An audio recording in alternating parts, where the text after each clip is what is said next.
Assalamualaikum warahmatullahi wabarakatuh. Ini adalah mata kuliah ilmu gulma dan materi ini adalah materi pendahuluan teknologi pengelolaan gulma.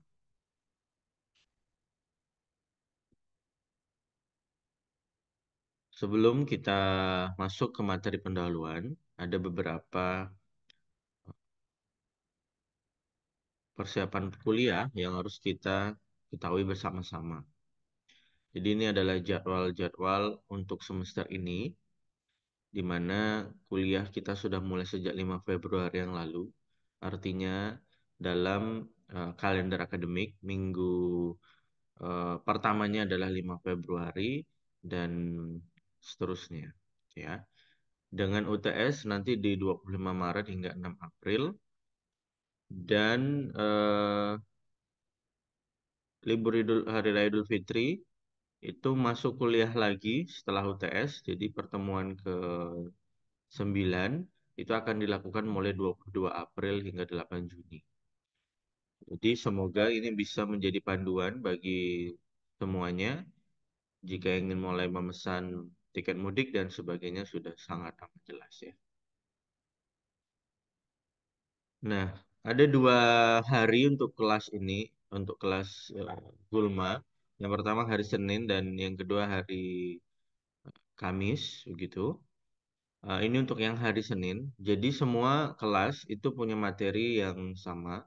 Jadi kita punya 7 pertemuan sebelum UTS.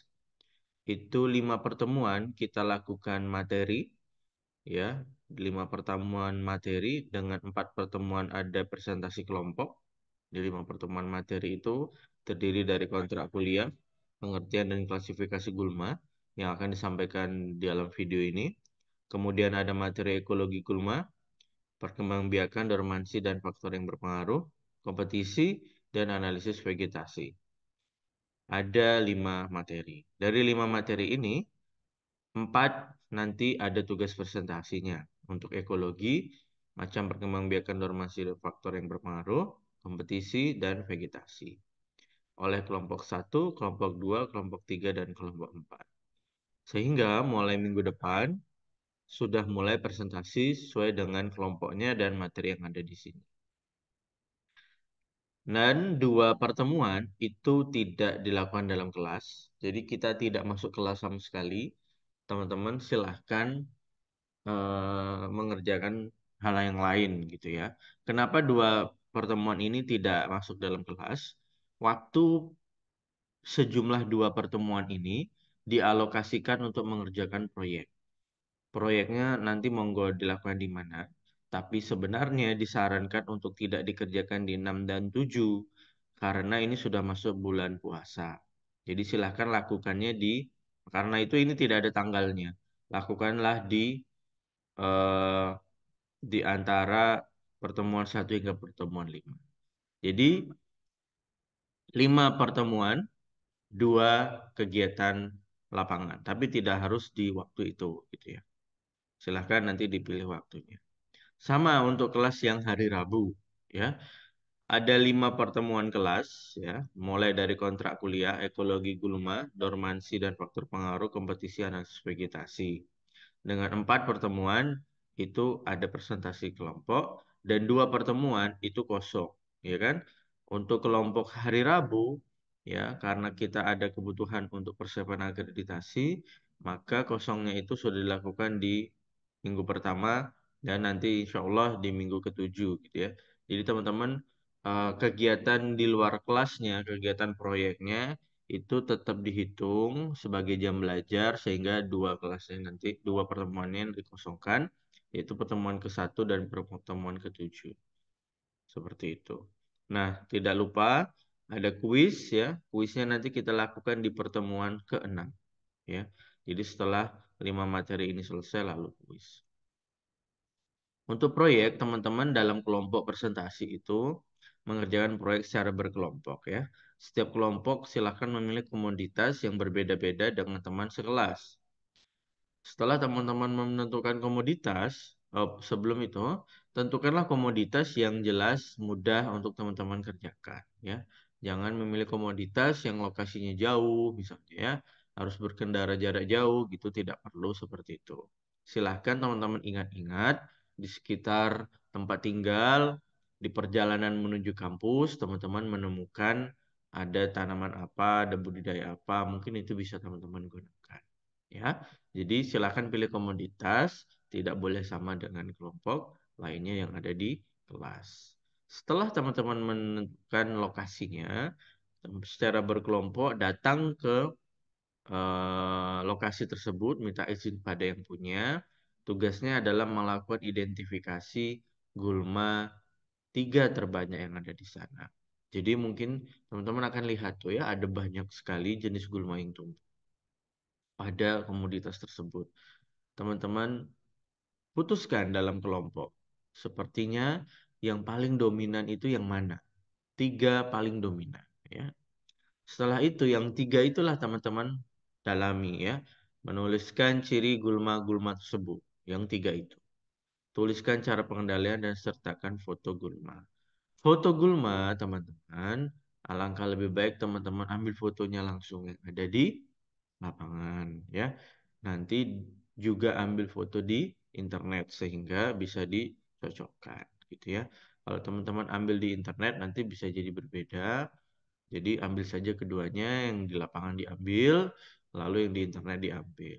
Kalau ambil yang di lapangan, sebaiknya dicabut saja gulmanya, sehingga mulai dari atas hingga akarnya seperti apa bentuknya terfoto. Dan kalau teman-teman mengambil dari internet, jangan lupa sertakan sumber gambar. Gitu ya. Nah, ini semua teman-teman tulis secara berkelompok dalam laporan yang sudah ada formatnya. Jadi sudah ada format disediakan, tidak perlu lagi teman-teman repot nanti menulisnya harus seperti apa, di situ sudah ada formatnya, ikuti itu aja. Jadi kalau teman-teman lihat di formatnya nanti, langsung saja paragraf itu atau alinea itu teman-teman blok, lalu teman-teman mulai menulis di sana. Teman-teman hapus, lalu langsung teman-teman tulis di sana. Jadi asalkan ukuran huruf, jenis hurufnya tidak berubah. Jadi langsung ya. Semoga itu memudahkan teman-teman dalam mengerjakan proyek ini. Nah, kegiatan lapangannya ini tadi silahkan dilakukan kapan saja boleh sebelum UTS ini. Ya, tidak harus menunggu di minggu di mana kita tidak kuliah itu. Silahkan janjian dengan kelompoknya lebih cepat lebih baik gitu. Nah, proyek ini laporannya dikumpulkan di di akhir semester nanti sama Bu Siwi. Nah, barulah kita masuk ke materi untuk pendahuluan yaitu ilmu gulma. Materi ini disiapkan oleh Bu Siwi, jadi kita semua kelas itu materinya insya Allah sama. Jadi seperti teman-teman ketahui, eh, gulma itu menjadi salah satu faktor pembatas yang menurunkan produksi pertanian baik secara kuantitas maupun kualitas ya. Bahkan ternyata gulma ini punya peran yang lebih besar dalam menurunkan produksi pertanian, lebih besar daripada penyakit dan juga daripada serangga. Ini masuk akal karena gulma ini benar-benar menjadi kompetitor bagi tanaman budidaya dalam memperoleh nutrisi. Gulma juga bisa menjadi inang hama dan inang alternatif bagi penyakit yang kemudian menularkan tanaman-tanaman budidaya. Di semua tempat itu mengalami permasalahan gulma, ya, baik di perkebunan besar, di luar Jawa, yang berdekatan dengan kota, bahkan bukan di area pertanian dan lahan-lahan terbuka lainnya. Lalu apa itu sebenarnya gulma? Kita akan menyebut gulma ini satu semester ke depan dan sebaiknya kita punya satu kesepakatan mengenai istilah ini ya. Jadi yang disebut gulma itu sebenarnya yang seperti apa? Jadi definisi yang pertama itu mengenai tempat. Jadi apabila tanaman tersebut, jadi gulma ini tanaman ya. Apabila tanaman tersebut tumbuh di sembarang tempat, maka itu kita sebut sebagai gulma. Jadi dia tumbuh sembarang tempat tapi tidak kita kehendaki. Tumbuh sendiri di antara tanaman-tanaman yang diusahakan. Ya, tentu tidak ditanam ya. Jadi dia tumbuh sendiri di tempat yang tidak dikehendaki. Belum diketahui kegunaannya. Ya, sehingga tanaman tersebut akhirnya karena tidak tahu gunanya apa, maka yang tersisa darinya adalah kerugian yang ditimbulkan olehnya. Jadi gangguan-gangguan budidaya atau estetika dan seterusnya. Jadi definisi berikutnya adalah mengganggu kepentingan manusia dan mempunyai nilai negatif. Sebenarnya ini kita bisa rangkum dalam satu satu pemahaman bahwa definisi gulma ini benar-benar tergantung pada kepentingan manusia. Tidak ada satu spesies tanaman yang akan selalu disebut gulma. Jadi tergantung pada kepentingan manusia. Selama tanaman itu kemudian mengganggu kepentingan manusia, tumbuh lalu mengganggu kepentingan manusia, maka disebut gulma. Begitu.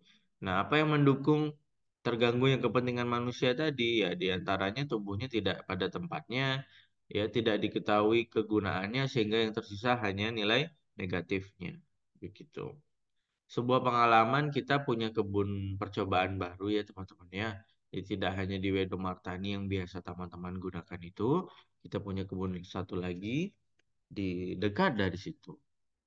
Suatu hari kebun ini sudah selesai kita bangun aula, kemudian kita ratakan tanahnya ya. Tanahnya dulu penuh semak belukar, sekarang tanah itu diratakan sehingga sangat rata, bersih ya.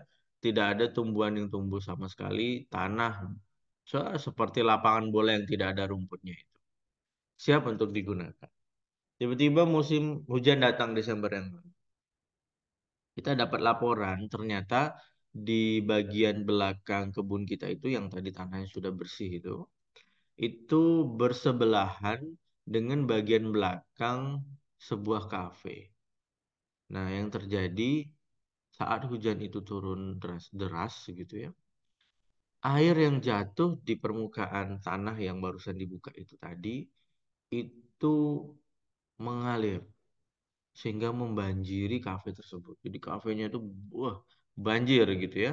Mereka punya beberapa tempat yang pakai pakai apa lesehan begitu dengan tikar dan karpet itu basah kuyup di situ.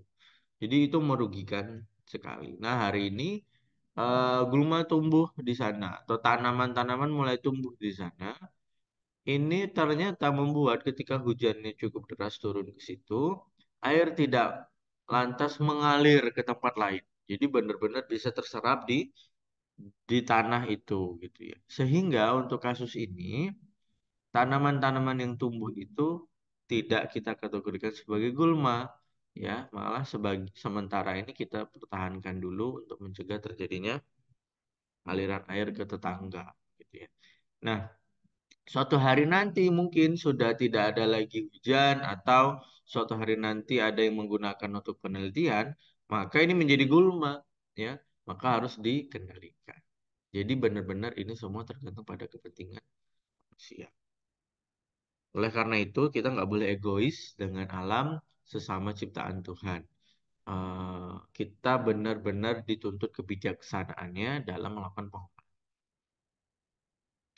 Nah, definisi-definisi tadi itu dirangkum dari beberapa definisi yang dikemukakan oleh beberapa ahli bertahun-tahun yang lalu ya.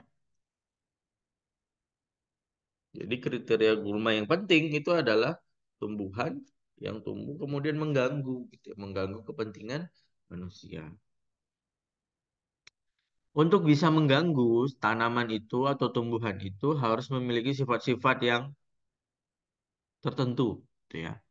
Kenapa? Karena kalau dia lemah misalnya, kalau dia mudah mati gitu ya, itu nggak mungkin berkriteria mengganggu gitu ya. Itu pasti tidak sama sekali punya pengaruh begitu. Karena itu untuk bisa mengganggu dia harus punya karakter-karakter yang kuat sehingga dia kemudian bisa menyebabkan gangguan gitu ya. Oleh karena itu gulma ini biasanya punya sifat-sifat berikut ini. Satu, berkecambah pada berbagai kondisi lingkungan. Jadi dia punya biji itu mudah sekali berkecambah ya. Bahkan perkecambahannya terus-menerus dengan jumlah yang banyak.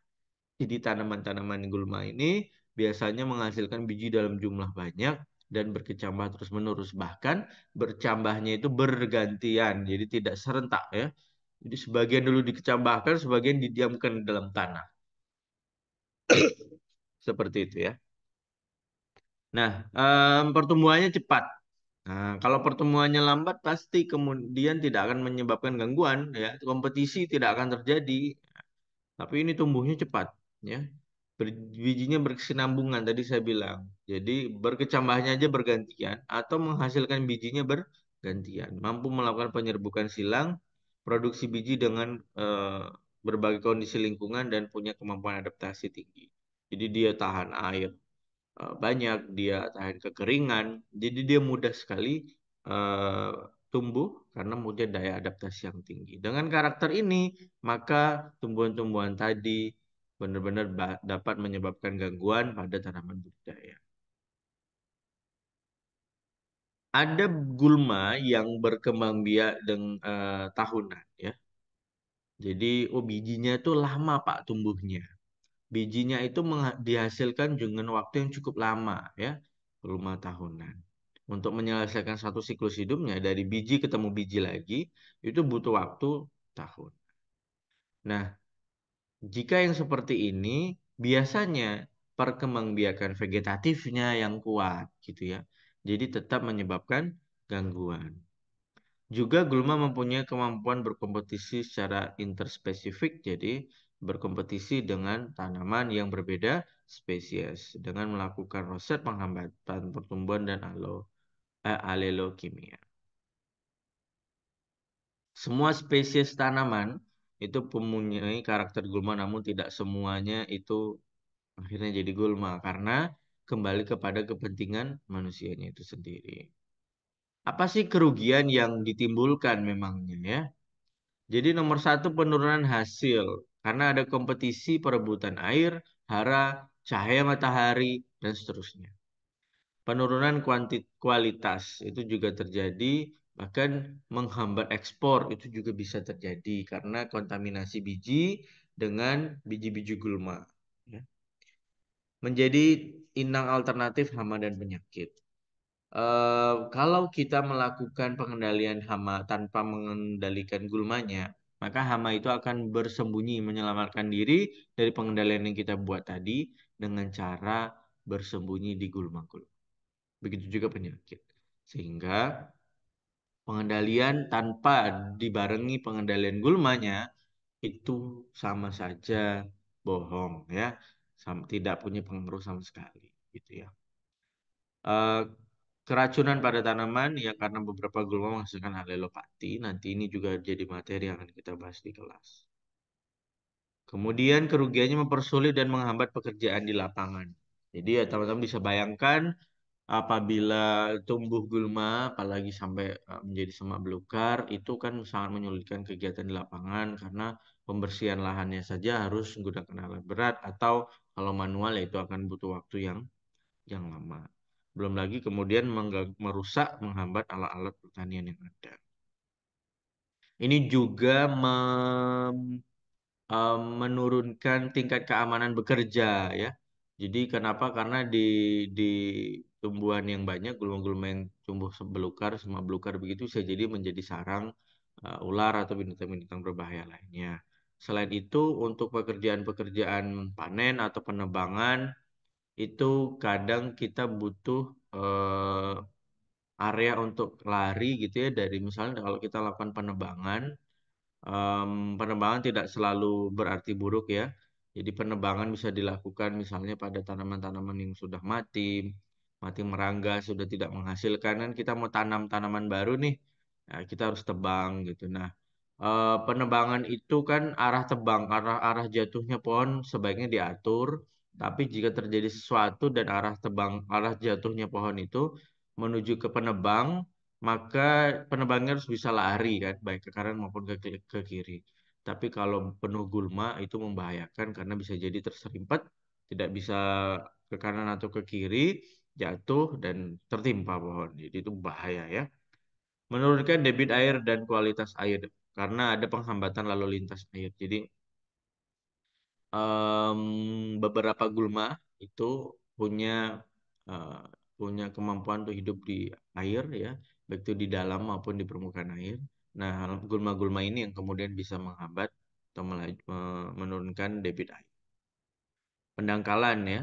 Sama ini masih terkait dengan gulma air yang kemudian mati jatuh ke dasar permukaan saluran air dan kemudian terjadi pendangkalan. Jadi kalau yang seharusnya air itu bisa mengalir dengan volume 1 meter kubik begitu ya, cepat airnya itu sampai begitu karena terjadi pendangkalan, jadi saluran irigasinya itu hanya muat sedikit air, sedikit volume air gitu. Maka kecepatan air untuk sampai ke tujuan itu menjadi lambat. Dan karena itu semua maka lahirlah biaya-biaya baru, termasuk biaya pengendalian gulma itu sendiri. Jadi meningkatkan biaya produksi. Dan apa kemudian manfaat gulma? Kalau kita tahu manfaatnya, kita satu gini, kita bisa tidak selalu mengatakan ia sebagai gulma, ya, karena mungkin sisi manfaatnya menjadi lebih tinggi dari ruginya. Yang kedua, kita bisa manfaatkan ke manfaat dari gulma ini ya untuk kegiatan pengendaliannya itu sendiri. Contoh gini, eceng gondok itu menjadi salah satu gulma air yang cukup merepotkan, tapi pengetahuan tentang manfaat eceng gondok ini kemudian membuat masyarakat berbondong-bondong untuk mengambil eceng gondok dari permukaan air, sehingga jumlah eceng gondoknya berkurang. Jadi kalau kita tahu manfaatnya, kita bisa gunakan itu. Sama sama dengan hama, misalnya belalang ya teman-teman tahu ada belalang goreng ya yang punya protein tinggi. Dengan begitu orang akan nyari belalang dan menjual atau menggoreng di dapur mereka masing-masing. Sehingga eh, populasi belalang bisa turun ya karena ada eh, predator baru yaitu manusia yang akan melakukan menggoreng belalang gitu ya. Beberapa manfaat gulma, pertama bahan organik ya.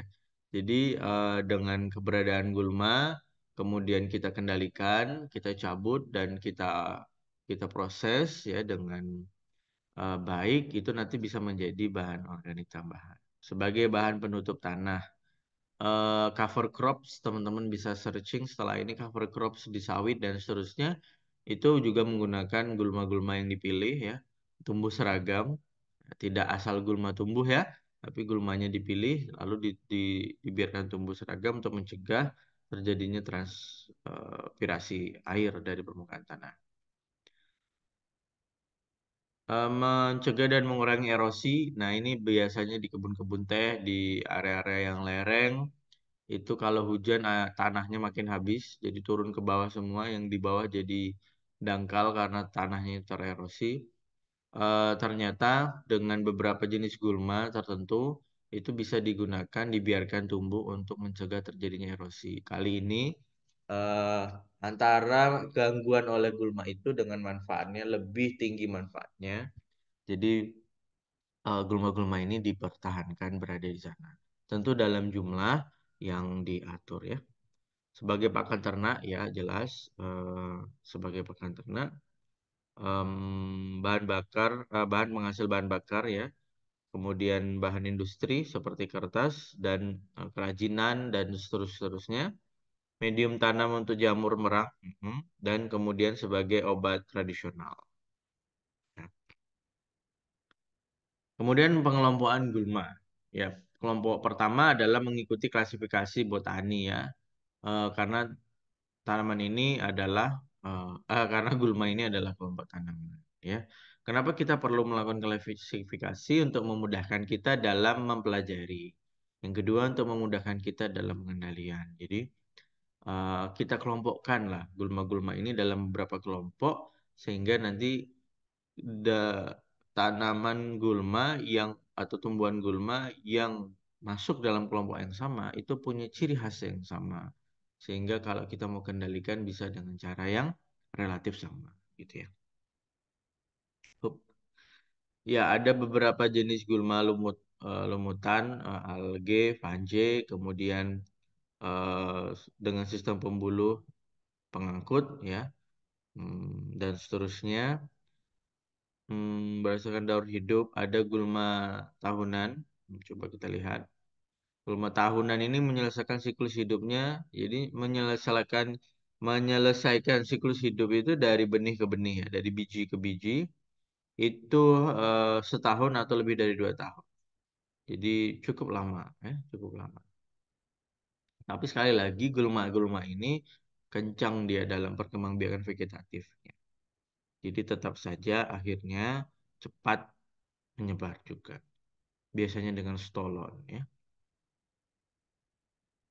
Ada yang musim dingin dan ada yang gulma musim panas. Jadi kalau gulma yang musim dingin itu ya, dia musim gugur, berkecambah pada musim gugur, tumbuh sepanjang musim eh, semi, kemudian menebarkan biji dan mati di awal musim panas.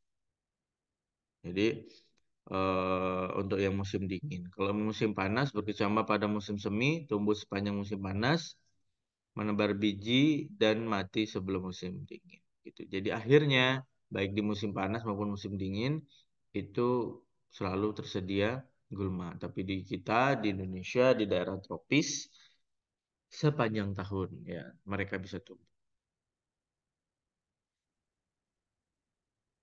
Nah ini tadi siklus hidup yang dimaksud ya. Dari biji ketemu biji. Gulma 2 tahunan memerlukan 2 tahun atau lebih ya, untuk berkecambah sampai tumbuhan menghasilkan biji. Ya. Contohnya putri malu mimosa. Nah, kalau yang semusim itu daur hidupnya selesai dalam satu musim, jadi lebih cepat dan usianya lebih pendek. Jadi habis berbiji, kemudian mati, tapi bijinya jumlahnya banyak, jadi tumbuh tanaman-tanaman baru lagi. Untuk gulma air ada beberapa jenis. Teman-teman nanti kalau menemukan gulma air, coba mencoba untuk mengelompokkan nih termasuk kelompok yang mana gitu ya.